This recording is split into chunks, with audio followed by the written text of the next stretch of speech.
हल्द्वानी में कांग्रेस के प्रदेश प्रवक्ता दीपक बलिउटिया ने राज्य सरकार पर खनन प्रेमी होने का आरोप लगाया है। उन्होंने लालकुआं के देवरामपुर क्षेत्र में एलिफेंट कॉरिडोर में खनन की परमिशन दिए जाने पर सवाल उठाते हुए कहा कि भाजपा सरकार नियमों को ताक पर रखकर अपनी जेब भर रही है और पर्यावरण को नुकसान पहुंचा रही है। एलिफेंट कॉरिडोर होने के बावजूद क्षेत्र में लगातार खनन हो रहा है, जो यह दिखाता है कि सरकार खनन प्रेमी है। वहीं दीपक बलिउटिया के बयान पर भाजपा की तरफ से भी जवाब आने का सिलसिला शुरू हो गया है। भाजपा के जिलाध्यक्ष प्रदीप बिष्ट ने कहा कि कांग्रेस के पास बयानबाजी के अलावा कुछ नहीं है। कांग्रेस पहले अपने अस्तित्व को बचाए। भाजपा के विकास कार्यों से तिलमिलाई हुई कांग्रेस आइसोलेशन में है। वहीं भाजपा के वरिष्ठ नेता सुरेश तिवारी ने कहा कि भारतीय जनता पार्टी लगातार दूसरी बार उत्तराखंड में आई है, जो यह दिखाता है कि मोदी जी के नेतृत्व पर जनता को पूरा भरोसा है। वह चाहती है कि उनकी सेवा भारतीय जनता पार्टी ही करे। सरकार है, जिस तरह से कल अखबारों के माध्यम से हमें ज्ञात हुआ कि देवरामपुर और लालकुआं में जो एलिफेंट कॉरिडोर है उसमें जिस तरह से अनुमति दी जा रही थी और पीसीसीएफ द्वारा खनन की, जबकि वाइल्ड लाइफ बोर्ड है और साथ में ministry of forest and climate change जो है, environment and forest climate change का जो वहाँ से परमिशन लेना होता है। और एनजीटी ने भी अभी देखा होगा कि आपने पंपा रिवर में भी अपना एक बहुत अहम फैसला दिया। सुप्रीम कोर्ट की गाइडलाइंस हैं, तो ये सब चीज़ें नियम पर ताक रख के, क्योंकि एलिफेंट जो है IUCN ने उसको एंडेंजर्ड स्पीसीज़ में रखा, यानी कि विलुप्त प्रजाति में रखा। और एक स्वभाव से हाथी का एक जो स्वभाव होता है वो अपने चारे के लिए एक जंगल से दूसरे जंगल पर जाता है, और उसका आनुवांशिक गुण है कि वो प्रजनन अपने परिवार में या अपने जंगल में नहीं करता है, दूसरे फॉरेस्ट में जाता है, तो वो कॉरिडोर का प्रयोग करता है। और यदि इस तरह से कॉरिडोर समाप्त हो जाएंगे तो निश्चित तौर पे जो विलुप्त प्रजाति है हाथी की, वो ख़त्म हो जाएगी नस्ल। और इस तरह के कामों से एक वन्य और मानव संघर्ष भी बढ़ेगा। कहीं ना कहीं बीजेपी सरकार सिर्फ खनन पे ही अपना ध्यान दे रही है, विकास को लेके कोई ध्यान नहीं, चाहे वो बेरोजगारी हो, चाहे वो को और कुछ नहीं। बड़ा दुर्भाग्य है इस प्रदेश का, क्योंकि जब सरकार बनने के बाद, क्योंकि पहले बड़े वादे किए जाते कि इतने हज़ार करोड़ की घोषणाएं और जनता का हित ऐसे होगा, लेकिन चुनाव के बाद स्थिति बदल जाती है, सीन बदल जाता है। और अब सरकार का सिर्फ खनन पर फोकस है। बेरोजगारी, महंगाई, पलायन, स्वास्थ्य, चिकित्सा, ये सब भूल चुकी सरकार। ये जब चुनाव आएगा, चुनाव का समय होगा, तो एक मुख्यमंत्री, दो मुख्यमंत्री बदलेंगे और फिर ये एक नया लोगों को गुमराह करने का प्रयास ये करेंगे। देखिए, कांग्रेस जो है मुद्दाविहीन है। आज ही आप अखबार में पढ़ रहे होंगे, कांग्रेस के नेता कांग्रेस की कार्यशैली में प्रश्न चिन्ह खड़ा कर रहे हैं। उसमें उनके पूर्व नेता प्रतिपक्ष प्रदेश अध्यक्ष प्रीतम सिंह भी थे, हरक सिंह जी भी थे, भुवन कापड़ी जी भी बैठे हुए कहीं ना कहीं अपनी ही पार्टी के ऊपर प्रश्न चिन्ह खड़ा कर रहे हैं।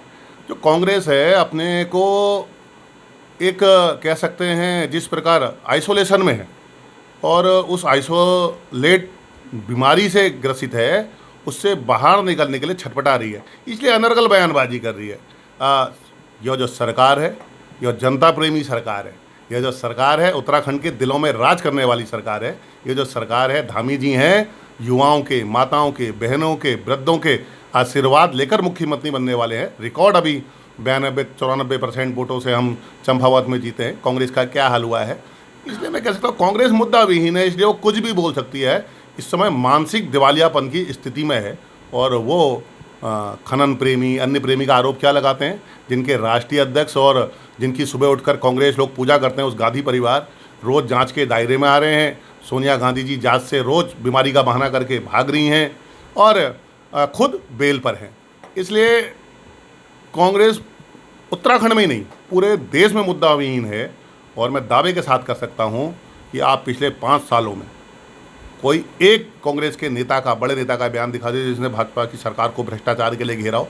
किसी की कहने की हिम्मत नहीं थी। हाँ, हमने सीडी में जरूर कांग्रेस के बड़े नेताओं को लेन देन, छूट छाट की बात करते हुए सुना है, लेकिन भाजपा इस प्रदेश को नंबर 1 प्रदेश बनाने के लिए, आदरणीय धामी जी, इस प्रदेश को नंबर 1 प्रदेश बनाने के लिए और जनता के दुख दर्द कैसे दूर हों, इसीलिए युवा मुख्यमंत्री चाहिए था कि कुछ वो नया सोचे, जनता की परेशानी कैसे दूर हो ऐसा सोचे और उस ओर को काम कर रहे।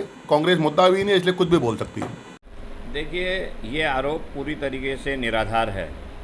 भारतीय जनता पार्टी के नेतृत्व में देश में चल रही सरकार, माननीय मोदी जी की सरकार, और उत्तराखंड में पुष्कर सिंह धामी जी के नेतृत्व में जो भारतीय जनता पार्टी की सरकार चल रही है, उसमें उत्तराखंड के लोगों ने पूरा हमारी सरकार को, हमारी पार्टी को भरपूर सहयोग दिया है।